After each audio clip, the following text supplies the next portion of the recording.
And I didn't care less if they called me gollywog or coon, or it didn't make any difference. It was how it was being said and what was being spat at me. The trouble is, though, Paul, I understand what you're saying in your experience. The trouble is, that is just that, your experiences. For every person like you, there's another black person that did take that, rightly, in my opinion, to heart. Words like coon and gollywog and all these horrendous things. So it's... I'm not quite sure what I'm trying to say, but I just think that, for me, your road is a dangerous road to go down.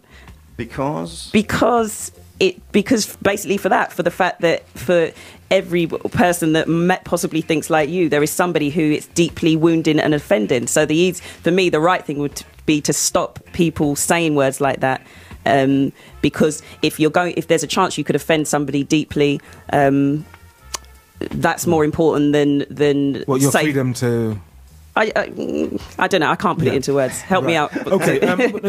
What about this then, Paul? I mean, if the underlying sense of the film is that black people see race around every corner, and a lot of white people aren't really bothered, they're kind of almost freed by it, but the middle class have created this boogeyman that black people have taken on. Well, what is the way around this? I mean, are black people supposed to, in inverted commas, grow up and say to themselves, just because I think this is racial doesn't mean it really is intended to be racial, or what? Well, I think the real issue here is that what it impacts, not on a personal level. I think you're absolutely right. I think, if one person gets offended by something, should we change everything? And of course the answer to that is no, never. We live in a country of free speech, and we should be proud of that, and we should encourage that. And as soon as we get into censoring things just because one or two people may get offended, I think that's crazy.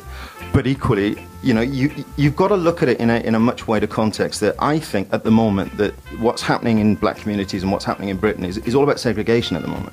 We're intentionally segregating. Is this really true? If you look at that study by Harvard and Manchester, they say one key reason why we've seen all these black American leaders and now black president, whereas we don't in this country, is because the incredible deep segregation in the States. It's enabled African Americans to have big, strong power bases that they can use to leapfrog a number of other barriers that we face here, whereas the segregation in this country, even though Trevor Phillips and others have been complaining about it, is nothing like what is required to enable people to get the power bases that they've got in the States. And it's because of a lack of segregation in this country that we haven't seen all these people coming through. We actually are not that segregated when we think about it. I think it's always dangerous to try and do comparisons to America and Britain. We're a completely different animal. We're a smaller country. The minority population is considerably smaller. And as well, I mean, I think people need to remember we've yet to have a programme where we see a black Prime Minister, in my recollection anyway. And I think when we start seeing that media and that embrace, then I think we're going to change. Now, for me, I want to go back to when I was a kid, when we didn't use the word black in front of everything. It was just people were amazingly successful. The best boxer at the time when I was a kid growing up was Muhammad Ali. One of the funniest comedians was Richard Pryor. Still remaining to be the highest watched BBC Two series with Will Smith and the Fresh Prince of Bel-Air, which was almost entirely black. And nobody thought about it. They just said, okay, these guys are at the top of the game. Are you saying that we were less racially conscious then than we are now? Yeah, actually. We were much more racially abusive then than we are now. Yeah, well, we were. It was horrendous. It was absolutely horrendous. I used to walk down the street fearing, not necessarily for my life, but certainly for my pain threshold down the streets in ways that, okay, I'm a much bigger, older guy now, but I don't see youngsters, young black kids in most parts of the country walking around fearing for their physical safety or being verbally abused in ways that they were routinely in the 70s when people, you say, were referring to race. Well, again, we come back down to personal experience. I mean, I grew up in Wales, and Cardiff remains to be the most racist city I've ever resided, and still to today. I mean, I was in a cab one time, got off out of the station, and he goes, "Oh, it's nice to see your type of people up here." At least I can't remember which particular race it was that have moved into Tiger Bay, but it was kind of Somalis or something. Oh, Somalis. That's exactly Somalis, Well, it's the Somalis we don't like, and this guy kind of thought, that's just totally acceptable. He's trying to bond with you, wasn't he? Yeah. So you still get that, and I think you get that everywhere. And I think the threat of violence. I mean, I got beaten up, I think maybe twice or three times because of skin colour when I lived in Cardiff. But I didn't go around thinking that was consistent. But you did still, and still today, even if you go in a particular pub in Cardiff, you get that American Werewolf in London moment where the jukebox stops and everybody. The pentagram on the wall. You're not seriously suggesting it's worse today. Yeah, I think probably I am. I think it's worse in a different way, though. I think before it was about ignorance and it was about stupidity, and now I think it's more insidious. I think that you're confusing two things here, which is one is prejudice and the other is consciousness. And I think that, I don't think we're any less racially conscious than we were, because it's just too big an issue, too current an issue for people not to know, not to notice.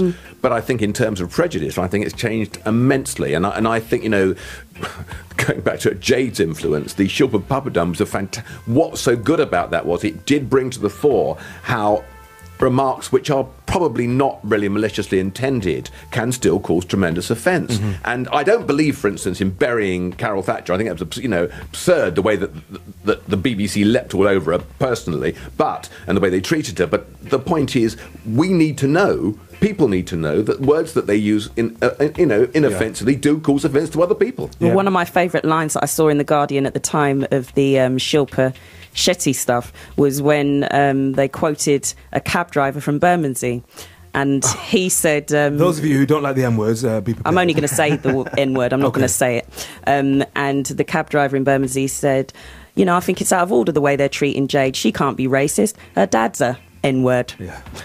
And he thought he was salt of the earth. This is the thing. It's just a brilliant line. It just shows you exactly where some people still are at. It's all about the perspective, isn't it? And I'm just thinking now, Paul, okay, solid documentary. I just had your premiere.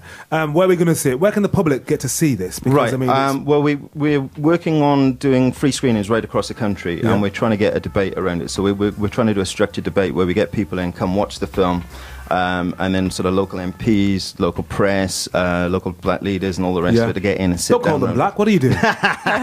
You see? Locally, see? No, I'm using the socio-political terms. You're in the Matrix, you see? Neo needs to liberate you. I'd prefer not to use it, you see. Okay. But obviously, in the context that we're talking about, you need to define these terms. And I think that's the point. That when we get to this level, that's what we're always doing. And by definition, if we're doing that, we are segregating people because we're differentiating them. I'm just not sure that we are. I think that, there are times when I'm in a group, middle-class people, whatever, white and black, and sometimes I'll go, and they want to say the word black, and I'll say, just say it, black guy, is that what you mean? And then once I've said it, that's fine. Everybody's happy. Yeah. It's not a problem. Just ask. That's all. We're grown up, we're mature, we're not going to kill each other now, hopefully, right? Just ask. Just open. That's what it, isn't it? But interesting, on the converse of your Bermondsey taxi driver, of course, we had the Liberal Democratic MP up in Bristol who goes, called an Asian woman a coconut, and then, of course, responded by going, well, I can't be racist, I'm black. Yes. Which I think is just as bad, if not worse. Calling, you mean I can't be racist? I'm like, yeah, I've heard that said. And usually the first prosecutions, whenever the legislation is extended, it tends to be a black guy who's called a policeman or something. And there's been a case for one black guy who referred to a black police officer who's trying to arrest him or give him pressure racially, and he ended up getting prosecuted. And I'm thinking to myself, that wasn't the intention of the law. But there you go. Free society, we're all equal in front of the law. We're supposed to be, aren't you? Absolutely. Excellent, Paul. Thank you very much for coming in. My pleasure. Looking forward to seeing wide distribution of Colourblind. Excellent documentary. Thank you very much for coming in. Thanks a lot. And we need to say goodbye because it's just about Rosemary's time.